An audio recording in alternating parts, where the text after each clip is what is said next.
For 4 years, I'm stuck with this $3 HP wired mouse. And now I switched to this $70 mouse. And what is this? It's Kensington Pro Fit Ergo vertical wide trackball mouse. I'm very bad at remembering names, but yeah, anyway. I know most of you are hesitant to switch to trackball mouse. You might be thinking, will I be able to learn how to use the trackball? Because with these mice, you won't be moving your mouse on a surface. Instead, you will be scrolling this trackball 360 degrees in order to move the cursor. I know you need to unlearn all your decades of experience in using these movable mouses in order to use this trackball mouse. I know it's really difficult, but it's worth it.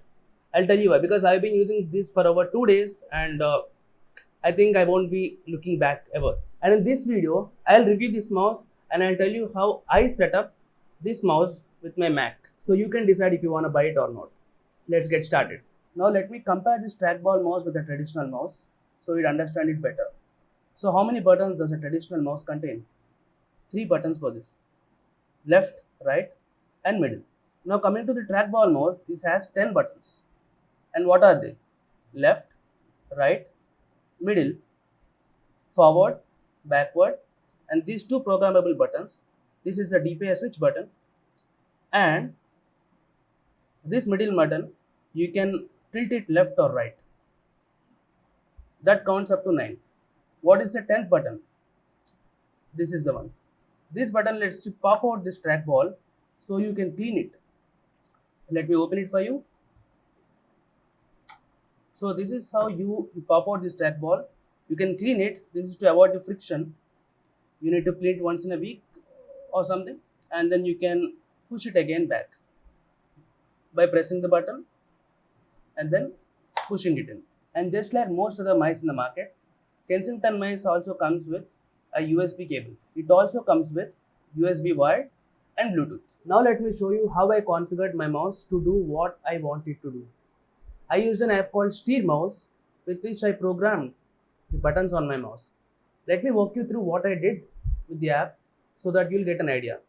Note that it's not a free app, it's a paid app, and you can see its cost on the screen. Let me open SteerMouse. And as you can see, left button would be the primary click and right button would be the secondary click, which is default, and I don't want you to change it. And the middle button would be command plus control plus F. What does it do? It maximizes a window. So whenever I click command plus control plus F on a window, it will maximize. Let me show you. Let me open terminal for example, and let me click middle mouse button and it maximizes. This is how this works.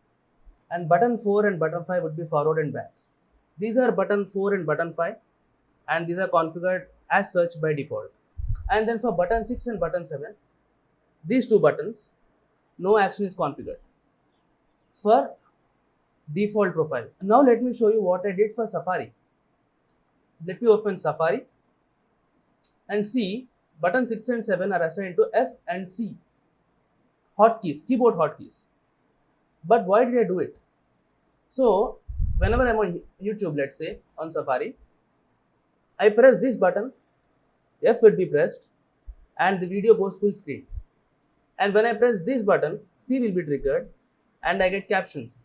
These 2 are the functions I use normally, so I've assigned it to them. Now let me show you chords. What are chords? Chords are, as you see, combinations of 2 buttons. So button 4 and button 5 if pressed, it will execute command plus Q, which is quit. Button 4 and button 6, these are undefined for default profile, but let me show it to you for Safari. So button 4 and button 6, when I press it, it will execute command plus option plus right, and button 4 plus button 7 will execute command plus option plus left. What do these both do? These let me switch to the adjacent tabs when I press it. And button 6 and button 7 would be command plus W. What does it do? Close a tab. So that's how this works. These are all the configurations I made. So I think this will help you to configure your own mouse. So I think that clarifies most of your doubts about trackball mice. One thing's for sure, if you are willing to learn how to use trackball mice, I think you won't look back. because I used to have a bit of wrist pain when I used to use the traditional mice, because operating them is not in natural position. This is my natural handshake position, and this is not natural, and this again is not natural.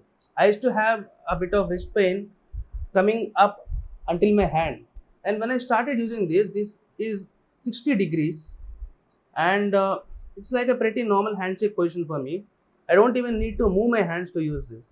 I can just move my finger, which is natural again, and I can even use it in my lap. I don't even need to put it on a table. I can use it on my lap and just chill, right? So that's how it can help you. If you're having wrist pains, definitely give this a try.